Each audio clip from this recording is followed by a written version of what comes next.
വേടൻ എന്ന് പറഞ്ഞ പയ്യൻ, ഇങ്ങനെ ഒരു പയ്യൻ റാപ്സ്, അതെനിക്ക് റാപ്പൊന്നും ഇഷ്ടമില്ലാത്ത ഒരാളാണ്. നാടൻ ശീലുകൾ ഞാൻ ആസ്വദിച്ച് കേട്ടിട്ടുള്ള ആളാണ്. കലാപമണിയുടെ അടക്കത് മണിയും ജാതി പറയുന്ന ആളായിരുന്നു. എന്റെ അച്ഛൻ ജോലി ചെയ്തിരുന്ന ജമ്മിയുടെ വസ്തു വിലയ്ക്ക് വാങ്ങി അവിടെ ഞാൻ പാടിയുണ്ടാക്കി, അവിടെ ഇരുന്ന് ഞാൻ നാടൻ ചാരായം വാറ്റി ഉണ്ടാക്കി കുടിക്കുന്നവരെന്ന് അഭിമാനത്തോടെ പറഞ്ഞവനായിരുന്നു മണി. ആ കാലത്ത് പോയി ആ പയ്യൻ. എത്ര കാലം.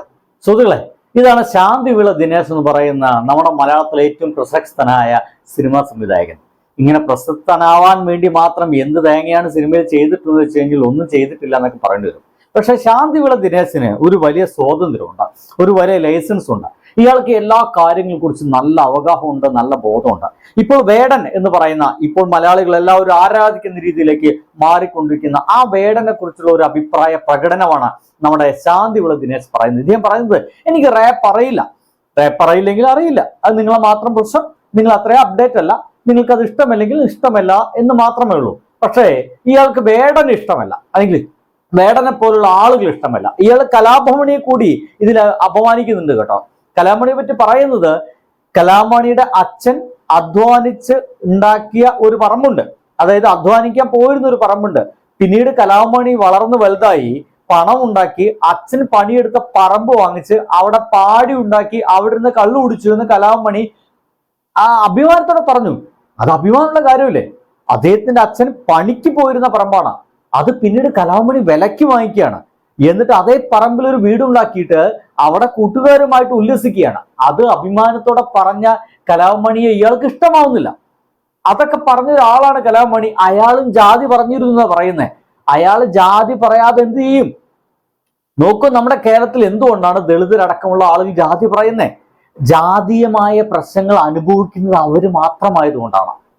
മറ്റുള്ളവർക്ക് അത് ഒരു സങ്കല്പവും സ്വപ്നവും കവിതയും മാത്രമാണ്, ചിന്തകളിൽ മാത്രമാണ്.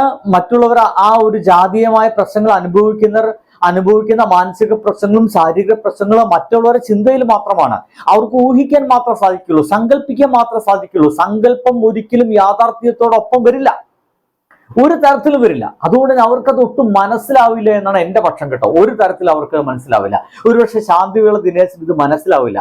കലാഭവനിയുടെ അച്ഛൻ അനുഭവിച്ച പ്രശ്നം മനസ്സിലാവില്ല, കലാഭവനി അനുഭവിച്ച പ്രശ്നം അറിയില്ല.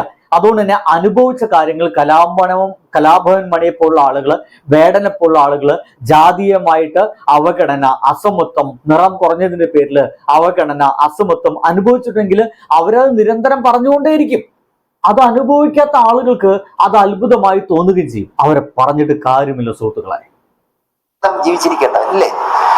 അപ്പോ കലാഭവൻ മണിമാർക്കും ഈ വേടന്മാർക്കും ഒക്കെ നല്ല മാർക്കറ്റാണ്. അപ്പൊ അവർക്ക് ഉത്സവ പറമ്പുകളിലായാലും ഇവിടെ ആയാലും, ഇപ്പൊ തന്നെ ഇടതുപക്ഷത്തിന്റെ 4ാം വാർഷികം ഇടുക്കിയിൽ എവന്റെ ആയിരുന്നു ഷോ വെച്ചിരുന്നത്. 12 ലക്ഷം രൂപ കൊടുത്ത് എവന്റെ ഷോയാണ്. സർക്കാർ ഇങ്ങനെ ദൂർത്തടിക്കുന്ന ഈ പൈസയ്ക്ക് ഇങ്ങനെയുള്ള ഇത് കേൾക്കുമ്പോൾ ഭയങ്കര സന്തോഷം തോന്നുന്നുണ്ട്. വേടന്റെ ഒരു പരിപാടിക്ക് ചെലവാക്കാൻ പോകുന്ന തുക 12 ലക്ഷം രൂപയാണ് ഗവൺമെന്റ് വേടന് കൊടുത്തത്. ഇയാൾ പറയുന്നത് ഇപ്പൊ വേടന്മാർക്കും അതുപോലെ തന്നെ കലാഭവൻ മണിമാർക്കും ഭയങ്കര മാർക്കറ്റ് എന്നാണ്. ആണെന്നേ, അവരവരെ മാർക്കറ്റ് ആക്കുന്നുണ്ടെങ്കിൽ, അവരവരെ പാട്ടിനെ മാർക്കറ്റ് ആക്കുന്നുണ്ടെങ്കിൽ, അടയാളന്മാരുടെ അധകൃതരുടെ പാട്ടുകൾ ജനങ്ങൾക്ക് ഇഷ്ടമാവുന്നുണ്ടെങ്കിൽ അത് പാടുകയും അതിലൂടെ അവരവരെ രാഷ്ട്രീയം കൃത്യമായിട്ട് പറയുകയും ചെയ്യുന്നുണ്ടെങ്കിൽ, അങ്ങനത്തെ മാർക്കറ്റ് ഉണ്ടെങ്കിൽ അത് വിൽക്കണമെന്ന് തന്നെ ഞാൻ പറയുക. ആ മാർക്കറ്റിലേക്ക് അത് വിറ്റ് വെക്കൂ, കൃത്യമായിട്ട് വിൽക്കണം, പൈസ വാങ്ങിക്കണം, ജീവിക്കണം. പക്ഷേ ഇവർക്കൊക്കെ, ഈ കറുത്തവരായിട്ടുള്ള ഈ കലാഭവൻ മണിക്കും ഈ വേടനൊക്കെ പൈസ കിട്ടുന്ന കാണുമ്പോൾ, അത് 12 ലക്ഷം രൂപ കിട്ടുന്ന കാണുമ്പോൾ ഇയാൾക്ക് നന്നായിട്ട് ചൊറിയുണ്ട്. എന്റെ സുഹൃത്തുക്കളെ, ഈ 12 ലക്ഷം രൂപ യേശുദാസിനോ എന്ന് അതേസമയം MG ശ്രീകുമാറിന് അടക്കമുള്ള ആളുകൾക്ക് കിട്ടുമ്പോൾ ഇയാൾ അത് വിളിച്ചു പറയില്ല. യേശുദാസ് എത്ര വാങ്ങിക്കുന്നത് നമുക്ക് അറിയാമോ? ഒരു പാട്ടിന് യേശുദാസ് എത്ര ലക്ഷം രൂപ വാങ്ങിക്കുന്നുണ്ടായിരിക്കും? ഒരു പാട്ടിന് MG ശ്രീകുമാർ എത്ര ലക്ഷം രൂപ വാങ്ങിക്കുന്നതായിരിക്കും? MG ശ്രീകുമാറിന്റെ ഒരു ഗാനമേളയ്ക്ക് MG വാങ്ങിക്കുന്ന തുക എത്രയായിരിക്കും? അല്ലെങ്കിൽ പാട്ട് പാടാൻ പോകുമ്പോൾ അദ്ദേഹം അവിടെ നിന്ന് വാങ്ങിക്കുന്ന തുക എത്രയായിരിക്കും? അപ്പൊ MGമാരുടെയും യേശുദാസുമാരുടെയും പാട്ടിന് വാങ്ങിക്കുന്ന തുകകളെ കുറിച്ചിട്ട് ഇത്തരത്തിലുള്ള ആൾക്കാർ മിണ്ടില്ല. പക്ഷേ വേടനെ പോലെ, കലാമണിയെ പോലുള്ള ആളുകൾക്ക് 1 ലക്ഷം റുപ്യ കൂടുതൽ കിട്ടിക്കഴിഞ്ഞാൽ, അല്ലെങ്കിൽ 100 റുപ്യയുടെ അപ്പുറത്ത് കിട്ടിക്കഴിഞ്ഞാൽ ഇവന്മാരെ വിളിച്ചു പറയും. കാരണം അത് കിട്ടാൻ പാടില്ല. അങ്ങനത്തെ തുക അത്തരം ആളുകൾക്കൊന്നും കിട്ടാൻ പാടില്ല എന്ന് വിചാരിക്കുന്ന ആളുകളാ. ഇവരൊക്കെ കുറിച്ചിട്ട് അതിന്റെ പ്രിയ സുഹൃത്തുക്കളെ, വേടനടക്കമുള്ള ആളുകൾ ഇങ്ങനെ നിരന്തരം പറഞ്ഞുകൊണ്ടിരിക്കുന്നത് പുറത്തിറങ്ങിയ കൊന്നുകളയുന്ന ടീംസാണ് ഇവന്മാര്.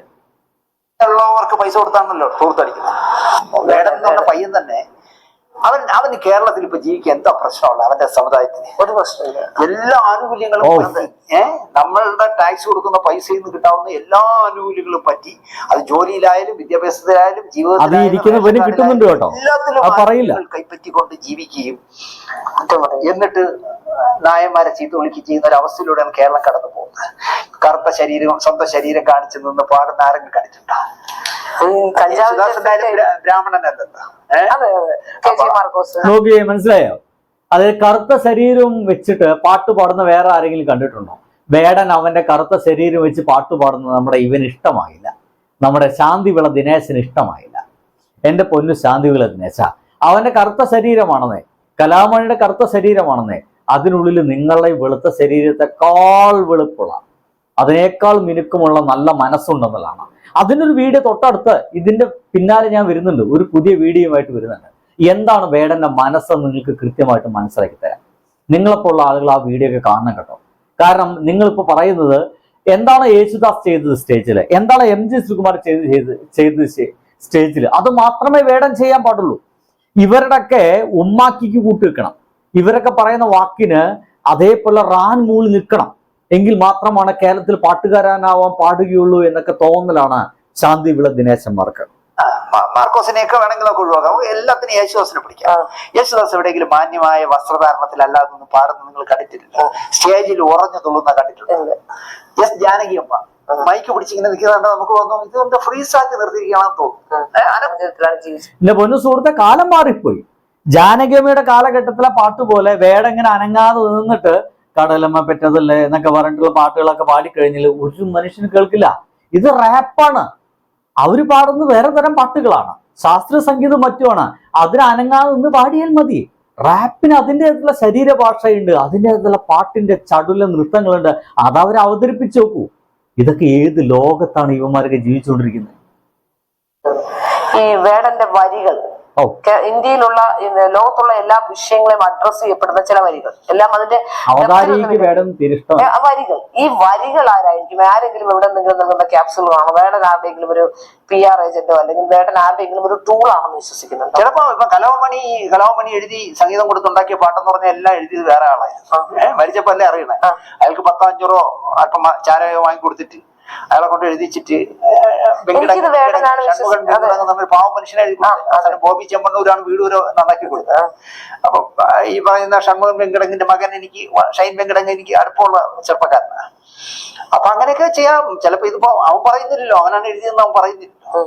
അവൻ പറയാത്തോടത്തോളം കാലം അവനാണ് എഴുതിയെന്ന് നമ്മൾ പറയുന്നത് ശരിയല്ല. അവനല്ല എഴുതിയെന്ന് പറയുന്നത് ശരിയല്ല. ചിലപ്പോൾ അവൻ എഴുതുന്നതായിരിക്കും അവന്റെ ജീവിത പശ്ചാത്തലത്തിൽ നിന്ന്, അല്ലെങ്കിൽ അവന്റെ വീട്ടിലെ ഫ്ലാഷ് ബാക്കുകളിൽ നിന്ന്, അവന്റെ അനുഭവങ്ങളിൽ നിന്നൊക്കെ ചിലപ്പോൾ അവൻ ആ വഴിയെ പോയ, അല്ലെങ്കിൽ നമ്മൾ ശരിയായ വഴി എന്ന് പറഞ്ഞാൽ സംഗീതം ഒന്നും പഠിക്കണ്ട, നമ്മൾ ഈ ജാതിയും മതവും വെച്ച് കളിക്കുന്ന ഇത്തരം കഠിനമായ വാക്കുകൾ, തീവ്രമായ വാക്കുകൾ ഉപയോഗിച്ച് ഇത്തരം റാപ്പ് സംഗീതങ്ങൾ ഉണ്ടാക്കിയാൽ ഇന്നത്തെ കാലത്ത് ക്ഷേത്ര കലകൾ എന്ന് പറയുന്നത് മിമിക്രിയും സിനിമാറ്റിക് ഡാൻസും ആണ്. ഇവിടെ കഥാപ്രസംഗത്തിനെ നിരോധിക്കാൻ വേണ്ടി ചേങ്കോട്ടോണ സ്വാമി പഠിച്ചപണി പതിനെട്ട് നോക്കി സാംബശിവനെ പൂട്ടിയ നാടാണ്. സാംബശിവൻ പക്ഷെ ഇതുപോലുള്ള അലവലാതെ തന്നെ ചെയ്തിട്ടില്ല. പക്ഷെ ഇപ്പോ സിനിമാറ്റിക് ഡാൻസും മിമിക്രിയും ആണല്ലോ ക്ഷേത്രകല. അപ്പൊ അതിന്റെ കൂട്ടത്തിൽ ഇവനെ പോലുള്ളവർക്ക് വന്ന് ഇതുപോലെ ജാതി പറയുന്ന സാധനങ്ങൾ ചെയ്താൽ ആളെ കിട്ടുമെന്ന് തോന്നിയതുകൊണ്ട് അവൻ സ്വയം ചിന്തിച്ചാവാം, അല്ലെങ്കിൽ ആരെങ്കിലും പറഞ്ഞു കൊടുത്തായിരിക്കും. പക്ഷെ രണ്ടായാലും അവൻ പറഞ്ഞിട്ടില്ല ഇത് ഞാൻ എഴുതുന്നതാണ്. ഇപ്പോ അവസാനം വേടൻ പാടിയ പാട്ടുകളെ കുറിച്ചിട്ടാണ്. അത് വേടൻ തന്നെ പാടിയ പാട്ടുകളാണോ? വേടൻ തന്നെ എഴുതിയ പാട്ടുകളാണോ? ഇതിൽ കമ്പയർ ചെയ്യുന്നത് കലാമണി ചേട്ടനാണ്. അദ്ദേഹത്തിന് പല പാട്ടുകളും അദ്ദേഹത്തിന് ഒരു പ്രിയ സുഹൃത്താണ് എഴുതി കൊടുത്തത്. ആ സുഹൃത്തിന് പിന്നീട് പണം ആവശ്യമായിട്ട് കിട്ടിയിട്ടില്ല എന്നൊക്കെ ആരോപണങ്ങളുണ്ട്. ഈ ആരോപണങ്ങൾ ഒരു വലിയ പ്രശ്നം വെച്ച് കഴിഞ്ഞാൽ അത് കലാമണി ചേട്ടൻ മരിച്ചതിന് ശേഷം വരുന്ന ആരോപണങ്ങളാണ്. ഉത്തരം പറയാൻ കലാമണി ചേട്ടനില്ല. അതുകൊണ്ട് തന്നെ ആരോപണം അവിടെ തടഞ്ഞു നിൽക്കപ്പെടും. കൃത്യമായിട്ട് ഇപ്പുറത്ത് ഉത്തരം പറയാൻ അയാൾ ഉണ്ടായിരുന്നുവെങ്കിൽ കലാമണി ചേട്ടൻ അങ്ങനെയൊക്കെ ചെയ്യുന്ന ഒരാളാണെന്ന് വലിയ സംശയമാണ്. കാരണം അത്രയ്ക്കധികം ഇയാൾ സാമ്പത്തികമായിട്ട് എല്ലാവരും സഹായിച്ചിട്ടുണ്ട്. അങ്ങനെയാണെങ്കിൽ പാട്ടെഴുതി കൊടുക്കുന്ന ആളുകൾക്ക് ഒന്നും കൊടുക്കാതിരിക്കുമോ, ഒന്നും സഹായിക്കാതിരിക്കുമോ? അതൊക്കെ വളരെ അധികം അസംഭവമായിട്ടുള്ള കാര്യങ്ങളെന്നാണ് എനിക്ക് തോന്നിപ്പോകുന്നത്.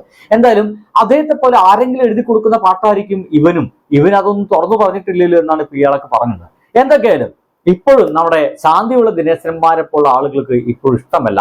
വേടനെ കുറിച്ചുള്ള തെറ്റുകൾ, ഈ ഇവർക്ക് തോന്നുന്ന പ്രശ്നങ്ങൾ, ഇയാൾക്കൊന്നും റാപ്പ് ഇഷ്ടമല്ല. പിന്നെ കറുത്ത ശരീരം വെച്ച് തുള്ളി കളിച്ചുകൊണ്ട് പാട്ട് പാടുന്നത്, തീവ്രമായ വരികളൊക്കെ ഉപയോഗിക്കുന്നു, വേറെ ആരെങ്കിലൊക്കെ എഴുതി കൊടുക്കുന്ന വരിയായിരിക്കും എന്ന് പറയുന്നത്. എന്ത് ചെയ്യാൻ പറ്റും സുഹൃത്തുക്കളെ? ഇപ്പോഴും ഇദ്ദേഹത്തെപ്പോലുള്ള ആളുകൾ നിരന്തരമുണ്ട്. അപ്പൊ MGക്ക് ശേഷം നമ്മുടെ ജാസി ഗിഫ്റ്റിന് ശേഷം ഇതാ വേടൻ അപമാനിക്കാൻ വേണ്ടിയിട്ട് നമ്മുടെ ശാന്തിവിള ദിനേശൻ കൂടി ഇറങ്ങി തിരിച്ചിട്ടുണ്ട്. സുഹൃത്തുക്കളെ, കൃത്യമായ മറുപടി കൊടുത്തേക്കും. ഒപ്പം ഉണ്ടാവുന്ന പ്രതീക്ഷയോടെ ബൈ.